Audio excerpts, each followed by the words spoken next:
Hi, ഞാൻ ജയപ്രകാശ്. അവിയൽ ഡയറീസിന്റെ മറ്റൊരു വീഡിയോയിലേക്ക് എല്ലാവർക്കും സ്വാഗതം. സമയം ഇപ്പോൾ 12 മണി. മുരുഡേശ്വറിലെ ക്ഷേത്രവും ബീച്ചും കണ്ട് ഞങ്ങൾ മുരുഡേശ്വറിൽ നിന്നും റൂം വെക്കേറ്റ് ചെയ്ത് ഉടുപ്പിയിലേക്ക് പോകുന്ന വഴി കുന്താപൂർ എന്ന മനോഹരമായ ഒരു പട്ടണവും അതിന് സമീപം ഒരു ബീച്ചും ഉണ്ടെന്നറിഞ്ഞു. ഇന്ന് അവിടെ സ്റ്റേ ചെയ്യാമെന്ന് ഞങ്ങൾ തീരുമാനിച്ചു. ഇതാണ് മുരുഡേശ്വറിൽ നിന്നും പുറത്തേക്ക് വരുന്ന ഗേറ്റ്. അങ്ങനെ ഞങ്ങൾ ഹൈവേയിൽ എത്തിച്ചേരുന്നു. ഹൈവേയിൽ നിന്നും ഞങ്ങൾ കുന്താപൂർ ലക്ഷ്യമാക്കി പോവുകയാണ്. കുന്താപുര എന്ന ഔദ്യോഗിക നാമത്തിൽ അറിയപ്പെടുന്ന കുന്താപ്ര ഇന്ത്യയിലെ കർണാടക സംസ്ഥാനത്തെ ഉടുപ്പി ജില്ലയിലെ ഒരു പട്ടണമാണ്. ബ്രിട്ടീഷ് ഇന്ത്യയിലെ മദ്രാസ് പ്രസിഡൻസിയുടെ മുൻകാല സൗത്ത് കാനറ ജില്ലയുടെ 1862-1947 ഭാഗമായിരുന്നപ്പോൾ ഈ പട്ടണം കുന്താപൂർ എന്നറിയപ്പെട്ടിരുന്നു. ഇന്നത്തെ കുന്താപൂർ ടൗൺ മുനിസിപ്പൽ കൗൺസിലിന്റെ ഭരണത്തിന്റെ കീഴിലാണ്. കൂടാതെ ഉടുപ്പി ജില്ലയിലെ കുന്താപൂർ താലൂക്കിന്റെയും ആസ്ഥാനമായും പ്രവർത്തിക്കുന്നു. കർണാടക സംസ്ഥാനത്തിന്റെ ഒരു കടൽത്തീര പട്ടണമാണ് കുന്താപുര. മുൻ രാജാവായ കുന്താവർമ്മയുടെ പേരിലാണ് ഈ പട്ടണം അറിയപ്പെടുന്നത്. കുന്താപുര മേഖലയിലെ ആദ്യത്തെ ഭരണാധികാരിയായിരുന്നു അദ്ദേഹം. കർണാടക തീരദേശ പ്രദേശങ്ങളിലെ നിരവധി മനോഹരമായ ബീച്ചുകളിലേക്കുള്ള ഒരു കവാടമായും കുന്താപുര എന്ന മനോഹരമായ തീരദേശ പട്ടണം സ്ഥിതി ചെയ്യുന്നു. കുന്താപുര പട്ടണത്തിലും ഹിന്ദു സമോജോത്സവത്തിന്റെ നിരവധി ബാനറുകളും പോസ്റ്ററുകളും അലങ്കാരങ്ങളും കാണാമായിരുന്നു. കുന്താപുര ടൗണിൽ 1200 രൂപയ്ക്ക് ഞങ്ങൾക്ക് കിട്ടിയ അതിമനോഹരമായ ഒരു റൂമാണ് ഈ കാണുന്നത്. ഏകദേശം നല്ലൊരു റൂമാണ്. അതിമനോഹരമായ ഒരു ഡബിൾ ബെഡ്റൂം റൂമാണ്.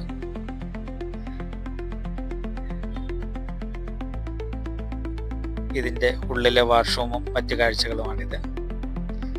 വളരെ നന്നായിട്ടുണ്ട് റൂം. 1200 രൂപയ്ക്ക് നല്ല റൂമാണ്.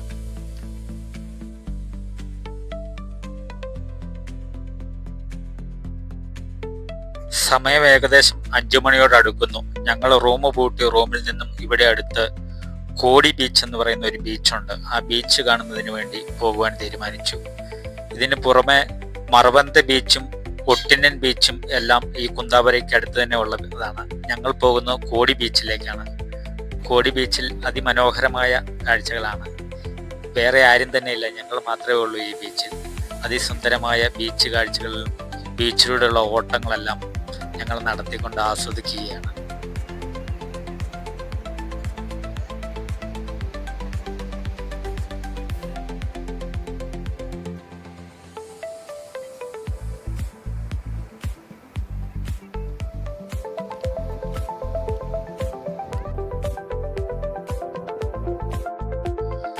ഇതിനിടയ്ക്ക് സുനിലിന്റെ ക്യാമറ കണ്ണുകളിൽ അതിമനോഹരമായ ഒരു സ്ലോ മോഷൻ പിക്ചർ രൂപപ്പെട്ടു. അതാണ് നിങ്ങൾ ഈ കാണുന്നത്.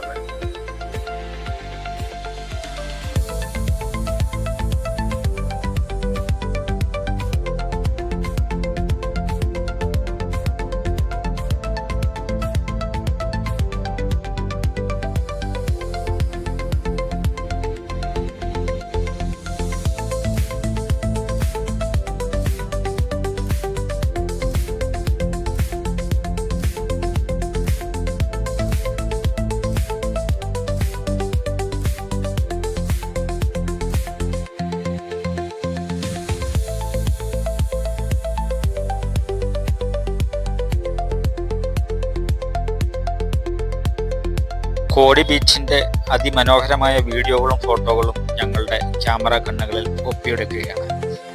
അങ്ങനെ ആടിയും പാടിയും ഡാൻസ് എല്ലാമായിട്ട് കോടി ബീച്ചിൽ ഞങ്ങൾ അങ്ങനെ ആസ്വദിച്ചു. അതിമനോഹരമായ അസ്തമയവും കൂടി ഇവിടെ ഉണ്ടെന്നറിഞ്ഞു. അതുകൂടെ കണ്ടതിന് ശേഷം പോകാമെന്ന് കരുതി ഞങ്ങൾ അങ്ങനെ ആട്ടും പാട്ടും ഡാൻസ് എല്ലാമായി കോടി ബീച്ചിൽ ആസ്വദിക്കുകയാണ്.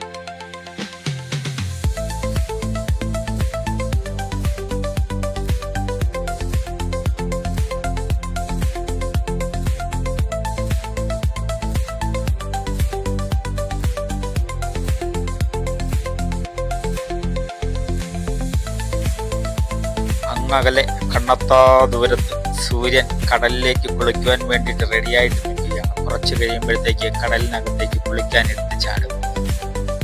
ആ കാഴ്ചകൾ മനോഹരമാണെന്ന് കരുതി ഞങ്ങൾ ആ കാഴ്ചകൾ, അസ്തമയത്തിൻ്റെ അതിമനോഹരമായ കാഴ്ചകളും കണ്ടുകൊണ്ട് കടൽ ബീച്ചിൽ ആസ്വദിച്ചുകൊണ്ട് ഞങ്ങൾ അങ്ങനെ ഇരിക്കുകയാണ്. ഇന്ത്യയിലെ ഏറ്റവും പ്രശസ്തമായ വിനോദസഞ്ചാര കേന്ദ്രങ്ങളുമായി താരതമ്യപ്പെടുത്തുമ്പോൾ വാണിജ്യവൽക്കരിക്കപ്പെട്ടിട്ടില്ലാത്ത കർണാടകയുടെ തീരപ്രദേശത്തിന്റെ ഭാഗമാണ് കുന്താപുരയും കോടി ബീച്ചും. കൂടുതൽ വിശ്രമവും ആധികാരികവുമായ ബീച്ച് അനുഭവം ആഗ്രഹിക്കുന്നവർക്ക് ഈ ബീച്ച് തിരഞ്ഞെടുക്കാവുന്നതാണ്. ഈ പ്രദേശത്തിന്റെ പ്രകൃതി സൗന്ദര്യം, സാംസ്കാരിക സമ്പന്നത, രുചികരമായ ഭക്ഷണ വിഭവങ്ങൾ എന്നിവ സഞ്ചാരികൾക്ക് ആകർഷകമായ ഒരു സ്ഥലമാക്കി മാറ്റുന്നു. ഇന്ന് ഞങ്ങൾ കുന്താപുരയിൽ തങ്ങി നാളെ രാവിലെ വെളുപ്പിനെ ഉടുപ്പിയിലെ പ്രധാനപ്പെട്ട ശ്രീകൃഷ്ണ ക്ഷേത്രത്തിന്റെ സന്ദർശനത്തിനായി പോവുകയാണ്. അതിൻ്റെ കാഴ്ചകളും വിശേഷങ്ങളുമായി അടുത്ത വീഡിയോയിൽ കാണാം. അവിയൽ ഡയറീസിന് വേണ്ടി ഒരിക്കൽ കൂടി ജയപ്രകാശ്.